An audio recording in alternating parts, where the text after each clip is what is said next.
Hello friends, എല്ലാവർക്കും ഒരിക്കൽ കൂടി അമ്മൂസ് കളക്ഷനിലോട്ട് സ്വാഗതം. നമ്മുടെ പണ്ടത്തെ കാലത്ത് ആൾക്കാർ ചെയ്ത് കണ്ടിട്ടുണ്ട്. ക്രോഷിയോയുടെ മാറ്റ്, ടേബിൾ റണ്ണർ ഉണ്ടാകും, അതുപോലെ തന്നെ കുഷൻ കവർ, അങ്ങനെ പല കാര്യങ്ങളും ചെയ്ത് കണ്ടിട്ടുണ്ടാവും. പക്ഷെ ഇപ്പോൾ ക്രോഷിയോ കുറച്ചും കൂടെ ഇംപ്രൂവ്ഡ് വേർഷൻ ആയിട്ട് നമ്മൾ കാണുന്നുണ്ട്. ക്രോഷിയോയുടെ ഈ പറഞ്ഞ ടേബിൾ ക്ലോത്തും അല്ലെങ്കിൽ ടവലിന്റെ സൈഡില് കുഷൻ കവർ അതൊക്കെ നേരത്തെ ചെയ്യുന്നത്. ഇപ്പൊ നമ്മളുടെ സാരീസിൽ വരെ ഇത് ഇൻക്ലൂഡഡ് ആണ്. സാരീസിൽ ഓരോരോ പാച്ചസ് ആയിട്ട് ക്രോഷിയോ വരുന്നുണ്ട്. അതുപോലെ തന്നെ ഹോം ഡെക്കർ ആയിട്ട് പല കാര്യങ്ങളും ക്രോഷിയോ വെച്ച് ചെയ്യുന്നുണ്ട്.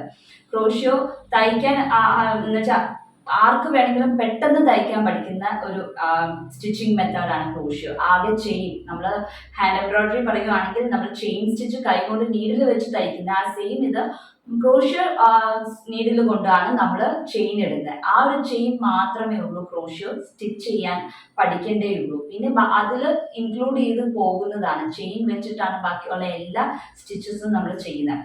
ഡബിൾ ചെയിൻ ഉണ്ടാകും, ഡബിൾ ക്രോഷിയോ ഉണ്ടാകും, ട്രിപ്പിൾ ഉണ്ടാകും. അങ്ങനത്തെ ആ ഒരു വേരിയേഷൻസ് കൗണ്ട് നോക്കിയിട്ടാണ് നമ്മൾ ക്രോഷിയോയുടെ എല്ലാ കാര്യങ്ങളും ചെയ്യുന്നത്. ഒരു ഡിസൈൻ പാറ്റേൺ ബുക്ക് അല്ലെങ്കിൽ ഒരു വീഡിയോ കണ്ടിട്ട് നമുക്ക് അതിന്റെ കൗണ്ട് നോക്കിയാൽ നമുക്ക് എന്ത് മോഡൽ വേണമെങ്കിലും നമുക്ക് ഉണ്ടാക്കാം. ഇപ്പൊ സോഫ്റ്റ് ടോയ്സ് വരുന്നുണ്ട് ക്രോഷിയുടെ. അതുപോലെ തന്നെ ഇപ്പൊ ക്രിസ്മസ് വരുവാണ്, ക്രിസ്മസ് ട്രീയിലെ ഹാങ്ങിങ്സ് ആയിട്ട് നമുക്ക് ക്രോഷിയോയുടെ ഏഞ്ചൽസ്, ബെൽസ്, സ്റ്റാർ, അങ്ങനെ പല പാറ്റേൺസും നമുക്ക് സ്റ്റിച്ച് ചെയ്തിടാവുന്നതാണ്. ക്രോഷിയോയുടെ ഇപ്പോൾ ഒരു റേറ്റ്, മാർക്കറ്റിലത്തെ റേറ്റ് പറയുകയാണെങ്കിൽ ക്രോഷിയോയുടെ ത്രെഡിനെ ഡിപ്പെൻഡ് ചെയ്തിട്ടാണ് ക്രോഷിയോയുടെ റേറ്റ് വരുന്നത്. ഇപ്പൊ വൂളൻ ത്രെഡ് വെച്ചിട്ടാണ് ചെയ്യുന്നത്, അധികം വിലയുള്ള ത്രെഡ് അല്ല യൂസ് ചെയ്യുന്നത് എന്നുണ്ടെങ്കിൽ അത് വെച്ചിട്ട് ചെയ്യുന്ന പ്രൊഡക്ട്സിനൊക്കെ വളരെ ചീപ്പർ റേറ്റിന് 200-300 റേറ്റിന് നമുക്ക് കിട്ടും. അതേസമയത്ത് തിൻ ത്രെഡ് ആയിട്ടുള്ള ത്രെഡ്സ് കിട്ടും, കുറച്ചും കൂടെ കോസ്റ്റ്ലി ആയിട്ടുള്ള ത്രെഡാണ്. അത് യൂസ് ചെയ്തിട്ടാണ് നമ്മൾ സ്റ്റിച്ച് ചെയ്യുന്നതെന്നുണ്ടെങ്കിൽ അതിന്റെ റേറ്റ് കൂടുതലാണ്. ഒന്ന്, ത്രെഡിന്റെ റേറ്റ് കൂടുതലാണ്. രണ്ട്, അത് വളരെ തിൻ ആയിട്ടുള്ള ത്രെഡാണ്. അപ്പൊ നമ്മൾ വൂളൻ ത്രെഡ് വെച്ച് തയ്ക്കുന്നേക്കാളും കൂടുതൽ ഇരട്ടി തയ്ച്ചാലാണ് അതിന്റെ ആ ഒരു വലിപ്പം കിട്ടത്തുള്ളൂ. വൂളൻ ത്രെഡിന് കട്ടിയുള്ളത് കൊണ്ട് തന്നെ കുറച്ച് തയ്ക്കുമ്പോൾ തന്നെ മാച്ചിന്റെ ഒക്കെ സൈസ് ഒത്തിരി വലുതായിട്ട് തോന്നും. അതേസമയത്ത് തീരെ തിൻ ത്രെഡ്, നമ്മുടെ ആങ്കർ പേൾ കോട്ടൺ ത്രെഡ്, അതിന്റെ ഒരു വലിപ്പം അതിനേക്കാളും കുറച്ചും കൂടെ ഒരു വലിപ്പം ഉണ്ടാവും. ആ ഒരു ത്രെഡ് വെച്ചിട്ട് തയ്ക്കണമെങ്കിൽ നമ്മൾ കുറെ തയ്ച്ചാലാണ് ഒരു മാറ്റിന് ഒരു വലിപ്പം ഒരു 10 ഇഞ്ചൊക്കെ വരത്തുള്ളൂ. അതുകൊണ്ട് തന്നെ അപ്പൊ ത്രെഡിനെ ഡിപ്പെൻഡ് ചെയ്തിട്ടാണ് ക്രോഷിയോയുടെ ടേബിൾ മാറ്റ് അല്ലെങ്കിൽ റണ്ണറിലേക്ക് റേറ്റ് വരുന്നത്. ഇപ്പം സാരിയിലൊക്കെ തയ്ക്കുമ്പോൾ നമുക്ക് കാണാം പാച്ചസ് ആയിട്ട് ഓരോരോ പാച്ചസ് ആയിട്ട് വെച്ചിട്ടുണ്ടാകും, അല്ലെങ്കിൽ ബോർഡറിൽ ഫുള്ളും ക്രോഷിയോ ചെയ്തിട്ടുണ്ടാകും. ദുപ്പട്ടയിലുണ്ട്. അതുപോലെ തന്നെ ഇപ്പൊ ടിഷ്യൂ ബോക്സിനൊക്കെ ആണെങ്കിൽ നമ്മൾ പേൾ കോട്ടൺ ത്രെഡ് അല്ല യൂസ് ചെയ്യുന്നത്, കട്ടിയുള്ള ഒരു വുളൻ ത്രെഡാണ്. അതിനും ക്വാളിറ്റി വ്യത്യാസമുള്ള ത്രെഡ്സ് ഉണ്ട്. പിന്നെ ഈ ഒരു ക്രോഷിയോ പ്രോഡക്റ്റ് എങ്ങനെ മെയിൻറ്റെയിൻ ചെയ്യാം എന്ന് പലരും ചോദിക്കുന്നുണ്ട്. അപ്പൊ ഈ മെയിൻറ്റെയിൻ ചെയ്യേണ്ടത് എങ്ങനെയാന്ന് വെച്ചാൽ, ഒരു ക്രോഷിയോ പ്രോഡക്റ്റ് നമ്മൾ തയ്ച്ചെടുക്കുമ്പോൾ അതിന് സ്റ്റിഫ്നെസ് ഉണ്ടാവത്തില്ല. ത്രെഡ് സ്റ്റിഫായിട്ടുള്ള ത്രെഡ് അല്ല, അഴഞ്ഞു കിടക്കുന്ന ത്രെഡാണ്. അപ്പൊ നമ്മൾ ഒരു ടിഷ്യൂ ബോക്സ് ആണെങ്കിലും തയ്ച്ചു കഴിയുമ്പോൾ അത് സ്റ്റിഫായിട്ടൊന്നും ഇരിക്കത്തില്ല, ലൂസായിട്ട് തന്നെ ഇരിക്കും. നമ്മൾ ടിഷ്യൂ ബോക്സിന്റെ മേലിൽ വെക്കുന്ന അത് അങ്ങനെ തന്നെ ഇരിക്കും.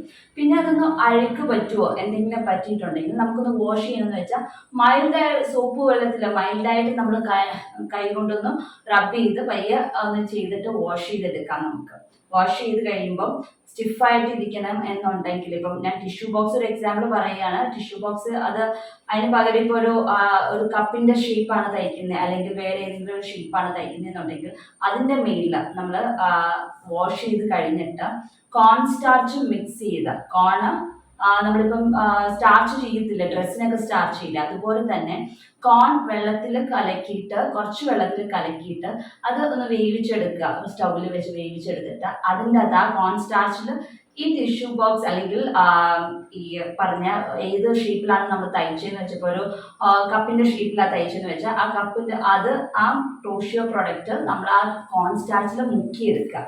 ഇപ്പൊ ഏത് ഷേപ്പിലാണ് നമ്മൾ തയ്ക്കുന്നതെന്ന് വെച്ചാൽ ആ പ്രോഡക്റ്റിന്റെ മേലിലോട്ട് നമ്മൾ തയ്ച്ച് ക്രോഷിയോ ഇറക്കി വെച്ചിട്ട് ഉണക്കാൻ വെച്ചിട്ടുണ്ട്.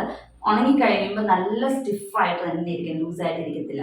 അങ്ങനെ നമുക്ക് ഇപ്പൊ ടേബിൾ മാറ്റ് ആണെങ്കിലും അഴഞ്ഞിരിക്കണം എന്നുള്ള സ്റ്റിഫായിട്ട് റിജിഡായിട്ട് ഇരിക്കണം എന്നുണ്ടെങ്കിൽ ഇതുപോലെ തന്നെ കോൺസ്റ്റാച്ചിൽ മുക്കിയിട്ട് മാറ്റൊക്കെ ആകുമ്പോൾ പ്ലെയിൻ സർഫേസിൽ ഉണക്കാൻ വെച്ചാൽ മതി. അതുപോലെ തന്നെ നല്ല സ്റ്റിഫായിട്ട് ഇരുന്നോളും. അപ്പോൾ അഴഞ്ഞിരിക്കില്ല, പഴയതുപോലെയുള്ള ഫീലിംഗ് വരത്തില്ല ഒന്ന് അലക്കി കഴിയുമ്പോൾ. ഇതുപോലെ നമുക്ക് ക്രോഷ്യോ മാറ്റ്സ്, റണ്ണർ അങ്ങനെയുള്ള പ്രോഡക്റ്റ്സ് ഒക്കെ മെയിൻറ്റെയിൻ ചെയ്യാൻ പറ്റും, പുതിയതുപോലെ നമുക്ക് വെക്കാൻ പറ്റും.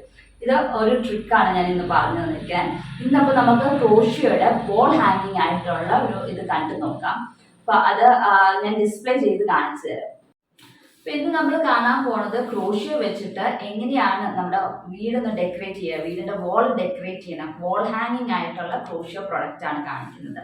അപ്പോൾ അതിൻ്റെ രണ്ടിൻ്റെയും സ്റ്റിച്ചിങ് ഒന്നുമില്ല, ഈ ഡിസ്പ്ലേ മാത്രമാണ്. എങ്ങനെയാണ് ഇത് വെച്ച് വോൾ ഡെക്കറേറ്റ് ചെയ്യണമെന്ന് നമുക്കൊന്ന് കാണാം. അപ്പോൾ ആദ്യം തന്നെ ഇതാണ് പ്രൊഡക്റ്റ്. ഇതൊരു വലിയ വോൾ ഹാങ്ങിങ് ആയിട്ട് നമുക്ക് വോളിൽ വെക്കാവുന്നതാണ്. ഒരു ടീൽ ഗ്രീൻ കളർ ത്രെഡും കൊണ്ട് നമ്മൾ ക്രോഷ്യോ ചെയ്തിട്ട്, ഇത് വുഡൻ ആണ്, ചുറ്റും ബൗണ്ടറി വന്നിരിക്കുന്നത് വുഡൻ ഫ്രെയിമിലാണ് നമ്മൾ സ്റ്റിച്ച് ചെയ്ത് വെച്ചിരിക്കുന്നത്. ഇത് നമുക്ക് ഇങ്ങനെ വോളിൽ വെച്ചാൽ, ഇതിൻ്റെ ഡിഫറെൻറ്റ് സൈസസ് ഓഫ് ഫ്രെയിംസ് ഇതുപോലെ ഇങ്ങനെ അറേഞ്ച് ചെയ്ത് വെച്ചാൽ നല്ല ഭംഗിയായിരിക്കും. ഒരു പ്ലെയിൻ വോളിൽ നമ്മൾ ഇതുപോലെ വെച്ചാൽ നമ്മുടെ വീടിൻ്റെ വോളിൽ നമുക്ക് ഡെക്കറേറ്റ് ചെയ്ത് വെക്കാം. ഫോട്ടോ ഫ്രെയിംസിന് പകരം ഇതുപോലെ വെച്ചിട്ടുണ്ടെങ്കിൽ നല്ലൊരു ഗ്രാൻഡ് ലുക്ക് നമുക്ക് വീടിന് കിട്ടും.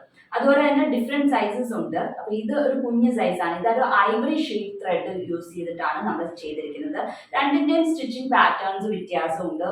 അപ്പൊ ഇതുപോലത്തെ 4 ഫ്രെയിംസ് ആണ് ഇപ്പൊ അവൈലബിൾ ആയിട്ടുള്ളത്. ഇത് റെഡി ഫോർ സെയിലാണ്. ഇത് നിങ്ങൾക്ക് താല്പര്യമുണ്ടെങ്കിൽ താഴെ കാണുന്ന വാട്സപ്പ് നമ്പറിലോട്ട് മെസ്സേജ് ചെയ്താൽ മതി. ഇതിന്റെ റേറ്റും കാര്യങ്ങളൊക്കെ ഞാൻ പറയാം. അതിന് മുമ്പ് നമുക്ക് ആദ്യം തന്നെ ഇതൊന്ന് ഡെക്കറേറ്റ് എങ്ങനെയാണ് വോളിൽ വെച്ച് കാണാൻ എങ്ങനെ ഇരിക്കും എന്നുള്ളത് നമുക്കൊന്ന് കണ്ടു നോക്കാം. അപ്പം ഞാൻ ഇതിവിടെ ഒരു ബെഡിലാണ് എടുത്ത് വെച്ച് കാണിച്ചിരിക്കുന്നത്, വോളിലല്ല. ഇതുപോലെ ഒരു കുഞ്ഞു വോളാണെങ്കിൽ നമുക്ക് ഒരു സിംഗിൾ ഫ്രെയിമിൽ നമുക്ക് വെക്കാം. ഇങ്ങനെ പ്ലെയിൻ വോളിൽ ഈ ഒരു സിംഗിൾ ഫ്രെയിം ആയിട്ട് മാത്രമായിട്ട് വെക്കാം. അതല്ല കുറച്ചും കൂടെ വലിയ വോളാണെങ്കിൽ നമുക്ക് ഇതുപോലെ പീസായിട്ട് 2 എണ്ണം, ഒരു വലുതും ഒരു കുഞ്ഞതും, അത് നമുക്ക് നമ്മുടെ ഇതിനനുസരിച്ച് വെക്കാൻ വേണമെങ്കിൽ ഇങ്ങനെ സൈഡിൽ കൊടുക്കാം. അതല്ല നേരെ താഴെ വെക്കണമെങ്കിൽ നേരെ താഴെ വെക്കാം. അത് നമ്മുടെ ഇഷ്ടം പോലെ ചെയ്യാം. ഇത് കുറച്ചും കൂടെ നല്ല വലിയ വോളാണ്, പ്ലെയിൻ വോളാണ്. അത് കുറച്ചും കൂടെ നല്ലതായിട്ട് ഡെക്കറേറ്റ് ചെയ്യണമെന്നുണ്ടെങ്കിൽ നമുക്ക് കുറച്ചും കൂടെ ഫ്രെയിംസ് ആഡ് ചെയ്യാം. ഇതുപോലെ മിക്സ് ആൻഡ് മാച്ച് ആയിട്ട് നമുക്ക് കുറച്ച് കളേഴ്സ് ഇൻക്ലൂഡ് ചെയ്യാം. വലുത്, കുഞ്ഞത്, പിന്നെ ഒരു വലുത്, അങ്ങനെ സിഗ്സാഗ് ഒക്കെ ആയിട്ട് നമുക്ക് വെക്കാം. ഈ ഒരു മോഡലിലൊക്കെ നമുക്ക് വെക്കാം.